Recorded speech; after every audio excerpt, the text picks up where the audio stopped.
नमस्कार। 8 जून को इंडिया गठबंधन का नेतृत्व दिल्ली में मिला। ये रहा उनको दिया हुआ मेरा भाषण। मैं चाहता हूं ये आप भी सुनें। मैं आज यहाँ आप सभी का स्वागत करता हूं। यहाँ आने के लिए धन्यवाद। कई साल पहले मेरी एक बहुत अच्छे दोस्त से बहस हो गई थी।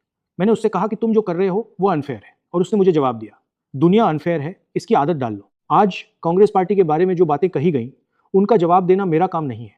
मेरा काम तो शैव परंपरा की तरह सब कुछ पी जाना है, नीलकंठ की तरह जो सारा जहर पी जाते हैं। आप और जो कुछ भी कहना चाहें, मेरी या कांग्रेस पार्टी की जो भी आलोचना करना चाहें, हम उसे स्वीकार करेंगे, चेहरे पर मुस्कान के साथ खुशी खुशी स्वीकार करेंगे। हम आपको खुश करने की कोशिश करेंगे, क्योंकि हमारी भूमिका मूल रूप से आपकी भूमिका से अलग है। मैं ये बात अहंकार में नहीं कह रहा हूं। जैसा कि आप में से कई लोगों ने कहा है, हमारी भूमिका आप सभी को प्यार और मोहब्बत के साथ एकजुट करना है। मैं 2004 से कांग्रेस पार्टी का सांसद हूं, जब मैंने अपना पहला चुनाव लड़ा था। हमारी पार्टी का संगठन भारत की बाकी सभी पार्टियों से बुनियादी तौर पर अलग है, और मैं ये बात पूरी विनम्रता के साथ कह रहा हूं। क्यों? क्योंकि इस पार्टी की शुरुआत एक प्रतिरोध आंदोलन के रूप में हुई थी, जब आधुनिक भारत अस्तित्व में ही नहीं था। दूसरी सभी राजनीतिक पार्टियों के उलट इसे इंडियन स्टेट के बुनियादी ढांचे और संरक्षण का इस्तेमाल करके नहीं बनाया गया था। कांग्रेस पार्टी एक प्रतिरोध आंदोलन है जो इस विचारधारा की रक्षा करती है कि सभी भारतीय समान हैं। हम मूल रूप से आरएसएस की सोच के खिलाफ हैं। बीजेपी या आरएसएस का साथ देने या उनसे समझौता करने से पहले हम मर जाना पसंद करेंगे, कांग्रेस पार्टी में ही मर जाएंगे। ऐसा करने के लिए आपको हमारे सिर काटने होंगे। मैं इस देश में ऐसे लाखों कांग्रेस कार्यकर्ताओं को जानता हूं जो कहेंगे हमारे सिर काट दो, लेकिन हम आरएसएस के सामने नहीं झुकेंगे। मुझे यह कहते हुए अफसोस हो रहा है कि इस ग्रुप में एक कंफ्यूजन है। कंफ्यूजन यह है कि आप यानी एसपी, टीएमसी, आरजेडी ये मानते हैं कि जिन राजनीतिक तरीकों का इस्तेमाल आपने अब तक किया है वो आगे भी काम करेंगे। ये तरीके तभी काम करते थे जब इंडियन स्टेट ने उन्हें काम करने के लिए निष्पक्ष माहौल दिया था। वो माहौल अब नहीं रहा। देश की संस्थाओं पर बीजेपी का कंट्रोल है, लीगल सिस्टम पर बीजेपी का कंट्रोल है, ब्यूरोक्रेसी पर बीजेपी का कंट्रोल है।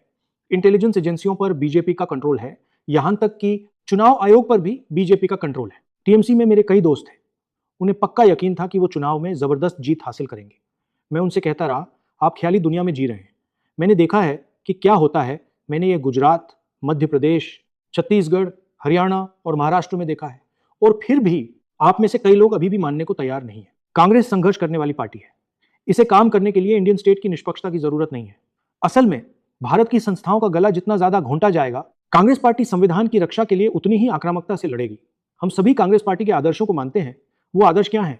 सत्य, अहिंसा और करुणा। यह मुख्य मुद्दा क्या है? मुझे आपसे लड़ने में कोई दिलचस्पी नहीं है। अचानक उठकर यह कहना कि मैं आपसे लड़ने जा रहा हूं किसी पागलपन जैसा होगा, क्योंकि आप हमारे सहयोगी हैं, हमारे दोस्त हैं, और हम आपसे मोहब्बत करते हैं। कृपया समझें, हमने 2024 का पिछला चुनाव जीता था। हम 2024 का चुनाव हारे नहीं थे। आप पूछते हैं कि नीतीश जी क्यों चले गए, तो इसकी वजह मैं नहीं था, नहीं कांग्रेस थी। और मैं आपको बता दूं कि आने वाले समय में जो कुछ एक तरीके या साधन अब तक काम कर रहे थे, वे भी काम करना बंद कर देंगे, क्योंकि बीजेपी और आरएसएस इंडियन स्टेट पर अपनी पकड़ मजबूत कर रहे हैं। कांग्रेस पार्टी को 100 साल से भी पहले ठीक इसी तरह के फैसले का सामना करना पड़ा था। 1927 से पहले हम एक राजनीतिक संगठन थे। जिस दिन गांधी जी ने कहा कि हमें आजादी चाहिए, उसी दिन हम एक प्रतिरोध आंदोलन बन गए। अगर राजनीतिक दल काम नहीं कर पा रहे हैं तो क्या काम करता है? प्रतिरोध काम करता है। प्रतिरोध असरदार होता है।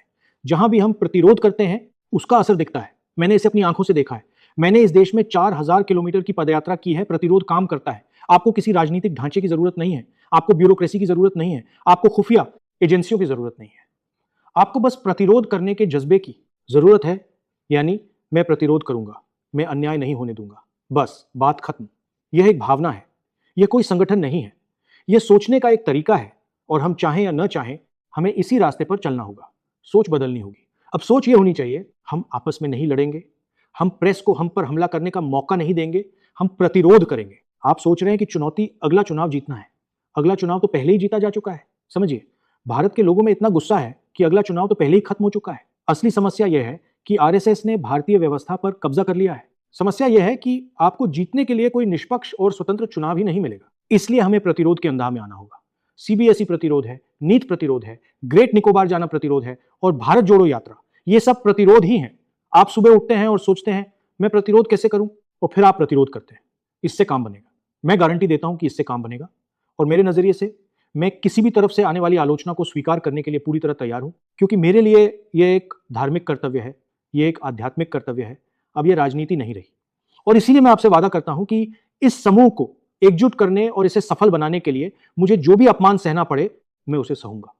आगे कैसे बढ़ना है ये बहुत साफ है। हमें एक खास सोच से बाहर निकलना होगा। ममता जी को 100% यकीन नहीं है, लेकिन उन्हें लगभग 90% यकीन है कि उनका चुनाव उनसे छीन लिया गया था। उद्धव जी को 40% यकीन है कि उनका चुनाव छीन लिया गया था। मेरे भाई तेजस्वी जी को भी 40% यकीन है। सुनिए, चुनाव 100% छीने जा रहे हैं। कृपया अपने मन से शक निकाल दें और यह भी समझे कि सोशल मीडिया पर अपनी पहचान बनाने में सालों साल लगते हैं, ये एक हफ्ते में अपने आप नहीं हो जाता। मेरे YouTube पर 1 करोड़ फॉलोअर्स हैं, लेकिन मेरे अकाउंट को पूरी तरह दबाया जा रहा है। इसीलिए अगर आपको लगता है कि सोशल मीडिया निष्पक्ष है और विपक्ष को इससे मदद मिल रही है, तो आप एक अलग ही दुनिया में जी रहे हैं। पूरा सिस्टम, मीडिया, सोशल मीडिया, कानूनी व्यवस्था, ब्यूरोक्रेसी, इंटेलिजेंस एजेंसियां सब इस सरकार को सत्ता में बनाए रखने के लिए काम कर रहे हैं। लेकिन ये सरकार टिक नहीं पाएगी, क्योंकि इसने हमारे लोकतंत्र को बर्बाद कर दिया है। इसने भारत के लोगों का भविष्य बर्बाद कर दिया है। ईरान में जो हुआ है, उसके बाद अब जो होने वाला है, उसे रोका नहीं जा सकेगा। यह स्थिति बेकाबू होगी और इससे हमें आम लोगों को एकजुट करने का मौका मिलेगा। साथ ही ये सोच छोड़ दें कि हमारे बीच तालमेल नहीं है और हम मिलकर काम नहीं करते। ये सब बातें बीजेपी फैला रही है, ये सच नहीं है। मुझे 100% यकीन है और मैं अभी डीएमके के लिए ये बात कह सकता हूं, जब भारत की सोच की रक्षा करने की बात आएगी तो इस कमरे में मौजूद हर व्यक्ति साथ खड़ा होगा। हमारी आपस में लड़ाइयां हैं, लेकिन अगर आप मुझसे केरल के पूर्व मुख्यमंत्री को गले लगाने के लिए कहें तो मैं ऐसा नहीं कर सकता और नहीं करूंगा, क्योंकि उनके साथ मेरी राजनीतिक लड़ाई चल रही है। इसलिए हमें लचीला होना होगा और यह समझना होगा कि हम पर जबरदस्त हमला हो रहा है, जिसका मकसद यह साबित करना है कि विपक्ष कमजोर है। आखिर में मुझे लगता है कि हमारी बातचीत में अक्सर थोड़ी निराशा झलकती है। लोग सोचते हैं, हे भगवान, हम बीजेपी को कैसे हराएंगे। मैं आपको बताता हूं, अगर हम एकजुट होकर उनका मुकाबला करें तो उन्हें हराना आसान है।